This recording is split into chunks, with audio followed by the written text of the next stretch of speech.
You're watching Newsday TV. I'm Doug Geed. Nassau County Executive Bruce Blakeman has officially jumped into the race for New York governor. We need a strong executive. Like President Trump, Bruce Blakeman is a leader who can make the tough choices needed to get things done. Coming up, we'll hear from Blakeman and from political experts about what he'll have to overcome in order to get his party's nomination. A second suspect has been arraigned in connection with the fatal stabbing of a Selden man. 32-year-old Victor Panabianco pleaded not guilty to murder charges. He's accused of killing Christopher Millwater at the Stony Brook Yacht Club last month. Panabianco's girlfriend, Casey Corso, used to date Millwater. She was also charged and also pleaded not guilty to murder, and she's being held without bail. 4 Long Island hospitals are ranked among the best in the state for maternity care. They are Mount Sinai, South Nassau and Oceanside, Long Island Jewish Medical Center in New Hyde Park, South Shore University Hospital in Bayshore, and NYU Langone in Mineola. This is the 4th time that Mount Sinai South Nassau made the cut in U.S. News and World Report's annual ratings. 39 hospitals in the New York City and Long Island area made that list. Well, getting an artificial Christmas tree will likely cost you more this year. Tariffs are being blamed for the higher prices. Most of the artificial trees come from China.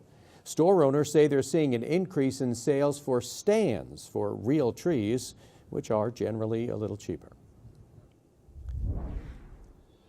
Now let's take a look at tomorrow's weather forecast for you. You see cloudy skies to begin, and sometime in the afternoon, showers move in, and they'll continue into the evening. Take a look at that 7-day forecast in just a bit.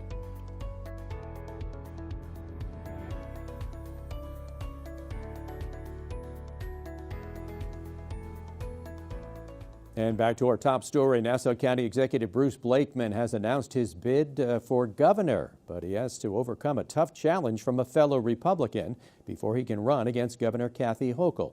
Andrew Enger has that story. We need a strong Republican, one who will take the fight to Hochul. In a video released Tuesday morning, Nassau County Executive and Republican Bruce Blakeman throwing his hat in to be New York's next governor. Later on Fox News, he personally made the announcement. We want to put New York first. We want to make it more affordable. We want to make New York safer. Earlier this year, upstate Congresswoman Elise Stefanik announced she was running for the governor's office, potentially now forcing a Republican primary in 2026. Stefanik's spokesperson telling Newsday Bruce Blakeman is an early Christmas present to Kathy Hochul as he works to blow Republicans' best chance to win. On Monday, Governor Hochul made this comment. Let them go at it. I mean, let's see how they out-mega each other in a primaries. Hochul's spokesperson Tuesday was more blunt, saying bootlicker Bruce Blakeman has lost just about every race he's touched. We're not about to let him turn the governor's mansion into Mar-a-Lago North. This is going to make politics on Long Island very interesting and exciting. Political consultant Mike DeWidziak says Blakeman could have a bloody fight with Stefanik as the two court votes across New York. Battleground will probably be largely upstate New York. A lot of depressed areas up there. Newsday's Albany bureau chief Yancey Roy says Blakeman may have an uphill battle against Stefanik. She got in early. I'm sure she has a lot more money already stockpiled than Bruce Blakeman, and she's got a number of county leaders around New York State behind her. So now that Blakeman will be campaigning around New York State, he'll be away from Nassau County a lot. So the question is, will that take his attention away from local issues? Some voters say they don't think it will. Well, I know we'll miss him, but if he can do wonders for the state, who cares? What do you think about something like that? I'm not a fan. In Mineola, Andrew Enger, Newsday TV.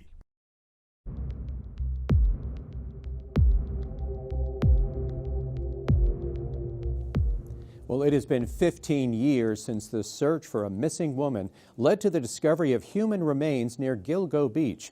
It turned into a suspected serial killer case that gripped the island, the nation, and the world.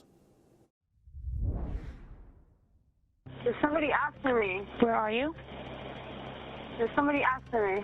This is how it all started. A call to 911 in May of 2010 by a 23-year-old sex worker named Shannon Gilbert. Police say Gilbert was driven to a client's house in Oak Beach when something frightened her. She ran off, went to 2 other houses asking for help, but ended up running from them as well. We had absolutely no idea what happened to her. Basically vanished into thin air.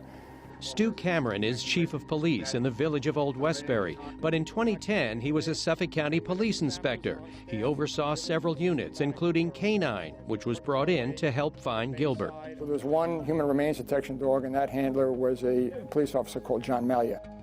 And I would say in general the Suffolk County Police Department K-9 team is one of the best in the country, but Pierre recognized John Malia was the best of the best. He wanted to find Shannon Gilbert. His motivation was primarily to give closure to the family so that they could know what happened to their daughter. The Oak Beach Association is a small oceanfront neighborhood near Gilgo Beach in the town of Babylon. It was here where police and that K-9 team were doing their search. But it wasn't until December of 2010, 7 months after Shannon Gilbert made that 911 call, when a body was found. And it wasn't found here, but 5 miles west of here, off Ocean Parkway. The obvious assumption was that he had found Shannon Gilbert. But it was not Gilbert. 2 days later came an even more disturbing development. The remains of 3 more people were found, all in the same area. Basically a very shocking day to find multiple sets of human remains in Suffolk County. It was completely atypical and unusual and concerning. So along with a still unsolved missing persons case, police were now looking for a serial killer. When I look back to those early days, it's amazing how little we knew. Nobody really knew anything about who these women were. Grant Parpan covers the courts for Newsday. He says one of the many notable things about this case is the collection of hairs found near several of the victims. Prosecutors say the hairs linking suspect Rex Hewerman to 6 of the victims survived being in the wild, in some cases for years. An important thing to think about is technology had to catch up for this case too, because the technology that was implemented in this case to make the DNA matches did not exist in 2010. So in some ways, time has been the friend of prosecutors in this case. Thank God we got the breaks that we did. Suffolk District Attorney Ray Tierney agrees. He says finding those strands of hair were extremely fortunate. The women were wrapped in this camouflage burlap, which is vegetative, and so it rots away. The hair that was found in Maureen Brainerd Barnes, it was sort of caught in the buckle of the belt that was used to constrict her body. That's sort of lucky, that's sort of happenstance. And then with the other ones, there was one that was in the tape. Another irony of this case is that it took the death of a young woman who had nothing to do with the case to reveal that a serial killer was on the loose. Instead of running off in a panic into thick marshland in Oak Beach where she died, if Shannon Gilbert had simply left with her driver that night, there would have been no need to search for her, a search that led to the discovery of the remains of nearly a dozen people. When you think about Shannon, these bodies probably would not have been found. Shannon Gilbert paved the way for the Gilgo 4 and the other 6 to be found. Stu Cameron says that's a thought that often goes through his mind. As tragic as Shannon's death was, he says it likely prevented the deaths of other young women, as did the hard work of the K-9 team. Not only did John Malia start this vast investigation that hopefully will eventually result in the conviction of the person responsible for these killings, he also probably rocked the person back on their heels and stopped them from killing other people. And God knows how many other young women would have gotten killed if he had not made this discovery. And you could read more about the Gilgo investigation on Newsday.com. Click Get More below the Newsday TV video box. All right, switching gears now, time to highlight the jobs you do. In today's LI Works, Ken Bufa shows us how to wrap holiday gifts.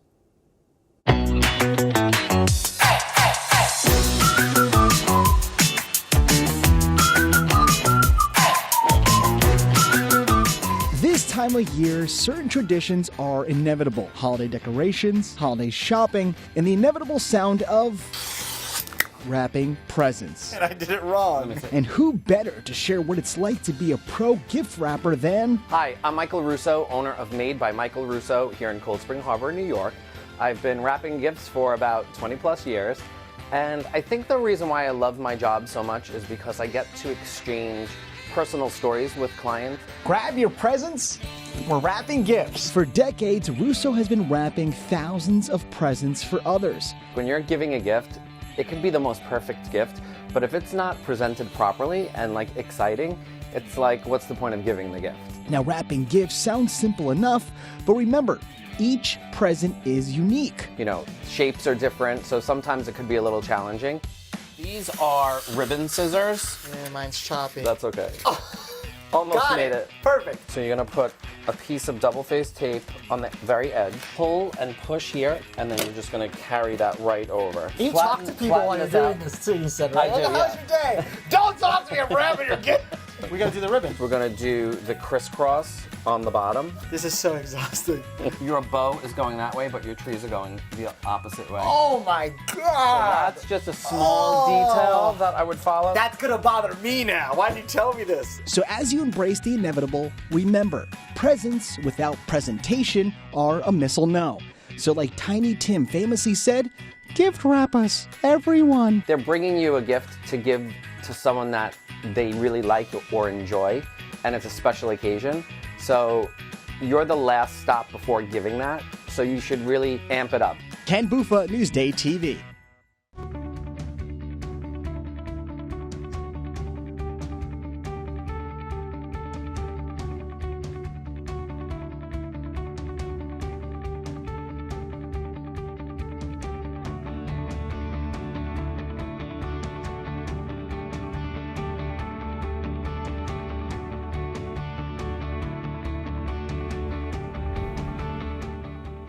All right, let's take a closer look at your 7-day forecast. And as we told you, some rain tomorrow, windy on Thursday, Friday, Saturday, some sun. And then on Sunday, a little bit of rain, and that sun comes back Monday and Tuesday. But look at those temperatures there. Monday, a high of only 28. Long Island weather is brought to you by PTRC. And for more on the story you've seen today, head over to Newsday.com. Click Get More under the Newsday TV video box. I'm Doug Geed. Thanks for watching. We have more news coming up soon.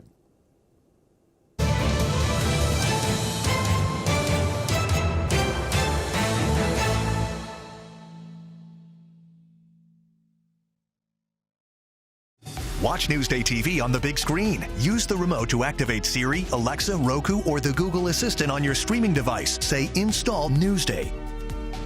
Newsday TV, covering Long Island like no one else can.